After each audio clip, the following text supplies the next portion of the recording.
Hello everyone, today we're going to be talking through a quick lesson here about intercepts. Real quick before we get into the actual lesson here, intercepts are something that we're going to be using in the next couple of days here to graph linear functions, and we can really use these on other functions as well down the road, but they're going to be really important for us to graph linear functions. So the first thing we need to talk about are what are intercepts, then we'll talk specifically about an x-intercept and one you're more familiar with, which is the y-intercept, then we'll talk about how to actually get them from the equations and do a couple practice problems. So, getting started here, let's start with an intercept. So an intercept, just like a y-intercept, kind of in general, is a point where a line intersects one of our two axes. So it intersects an axis.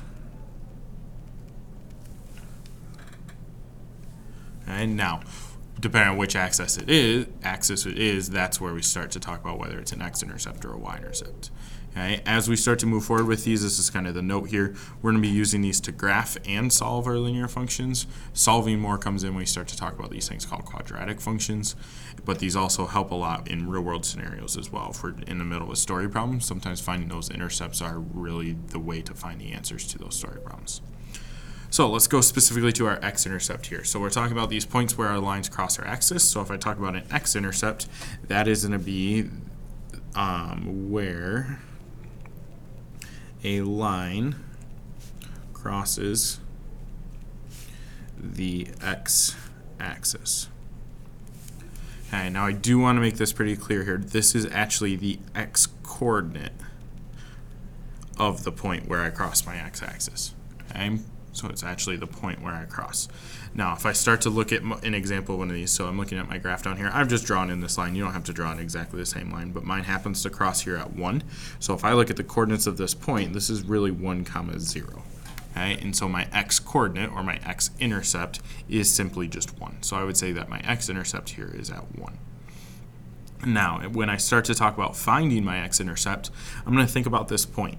Okay, if I think about this point, or really any point along my x-axis, I start to look at what my coordinates are going to look like. Well, any point along my x-axis is going to be some x-coordinate, 0. My 0 is always going to be my y value. So when I start to think about solving for this, I could actually use that fact and plug 0 in for y, and then solve backwards for x. So when I'm going to find my x-intercept, I'm going to plug in 0 for y, and solve for x. By doing that, I'm basically saying, okay, my y-coordinate has to be 0. What is the x-coordinate at that point? And so I'm talking about the point where I cross my x-axis, then find the x-coordinate, which is same thing as, or a very similar thing is going to be true at least for y-intercept. Really, everything here is going to be the exact same. The only thing that's going to change is change all of those y's to, or x's to y's. So if I'm my y-intercept, this is going to be the point where a line crosses the y-axis.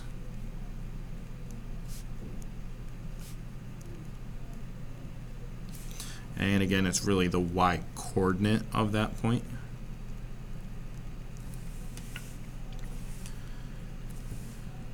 If I jump down to my graph here, I'm crossing my y-axis at this point right here, which is at 0, 3. So 0 there. So 0, 3.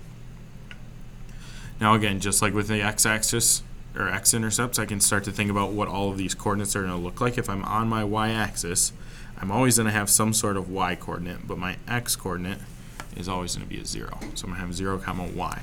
And so when I start to try and find where that point is, or where my line's going to cross this axis, I'm going to start to talk about plugging 0 in for x. So to find my y-intercept, I'm going to plug in 0 for x and solve for y.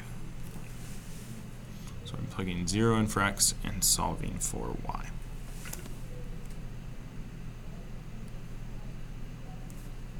Alright, let's go ahead and flip over here and then do a couple of these problems. So, really what we need to talk about here are x and y intercepts and finding them from the equation. On a graph, it's pretty easy to identify. We can just find those points where we cross, pull out our coordinates, and we have our answers. The equations can be a little bit more difficult. So what we want to think about is that for every single one of these, I'm going to have two problems. I'm going to have to find my x-intercept and my y-intercept. And so I'm going to make myself kind of a little two-column sort of scenario here, where on the left side I'm going to find my x-intercept, on my right side I'm going to find my y-intercept. And so when I'm talking about my x-intercept, we have to go back again to think about that point. Well, this point is always going to be x comma 0, or I'm always going to know that my y-coordinate here is going to always equal 0. So I'm going to go to my equation here, and I'm going to plug in 0 for y. So when I do that, I'm going to have 0 is equal to 2x minus 3. Well, at this point, I'm ready to go ahead and then solve for x. When I find x, that'll be the x-coordinate. So I can go ahead and add 3 to both sides, which gives me 3 is equal to 2x.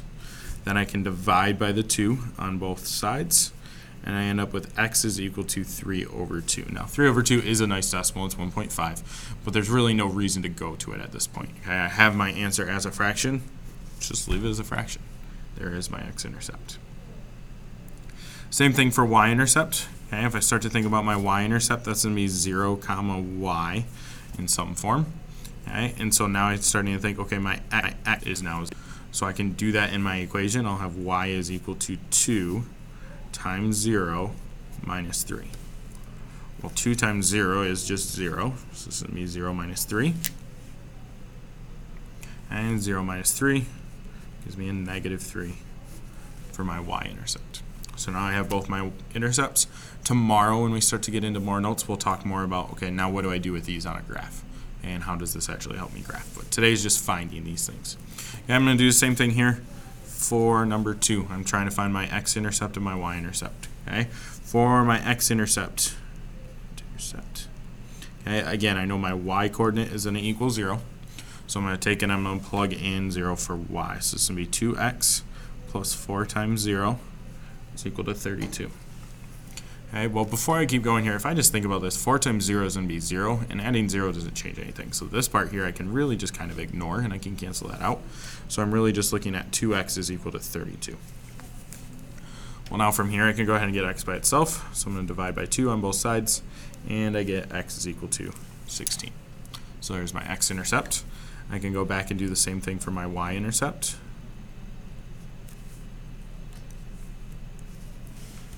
When I do it for my y-intercept, I know that my x is going to equal 0. So when I plug that in, this is going to be 2 times 0 plus 4y is equal to 32. Again, 2 times 0 is really just 0, and adding 0 doesn't change anything. So I can ignore that part of my equation. And I'm left with just simply 4y is equal to 32. To solve that, I'll divide by 4 on both sides. And once I do that, I now have that y is equal to 8. So I have my 2 intercepts there. My x is going to equal 16, and my y is going to equal 8. Alright, next one here. Kind of a weird equation. I have y is equal to negative 2. Now, if you remember back to when we talked about these equations before, we should recognize the fact at this point that this is either a vertical or horizontal line. Okay, y equals negative 2. If I draw myself just a quick picture here, if I'm at negative 2, is going to go down here. So here's my line. That is going to be a horizontal line. Okay, and that might help us here in just a minute. Okay, but I'm trying to find my x-intercept and my y-intercept. Let's switch it up a little bit here. Let's talk about y-intercept here first. So y-intercept, I know that my x value is equal to 0.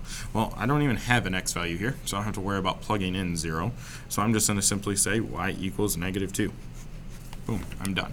Okay, I have my answer. And if I look at my graph, that should make sense. That's the point where I'm crossing my y-axis is at negative 2. Alright, now let's go to our x-intercept. For x-intercept, we would say that y is equal to 0. So if I go ahead and plug that into my equation, I get 0 is equal to negative 2. Well, we know for a fact that 0 does not equal negative 2. And so this statement really means nothing at all. This is just a false statement. And so what that's really going to tell us is that I don't have an x-intercept. There isn't one. Okay, there's going to be no value on my graph when y equals 0. Okay, that's not part of my solutions to my graph. And so what I have to then think about is, does that really make sense to my graph? Well, if I look at my picture, my x-axis is right here. My equation y equals negative 2 is right below it. Well, if I look at those two lines, those are two parallel lines. They're not ever going to cross. And so if I think about that, I'm not ever going to cross this line, so there is no point where I cross it, which means there is no x-coordinate to that point, and there is no x-intercept. Okay? So this answer, if I start to think about it, I think does make sense that I wouldn't have an x-intercept. Okay, so be careful when we have those vertical and horizontal lines. Typically, that's when we start to have the confusion happen, because one of these two, either the x-intercept or the y-intercept, is going to not show up. You're not going to have one over the other, depending on whether it's vertical or horizontal. So be careful with those ones. If you have questions, we'll go over those in class.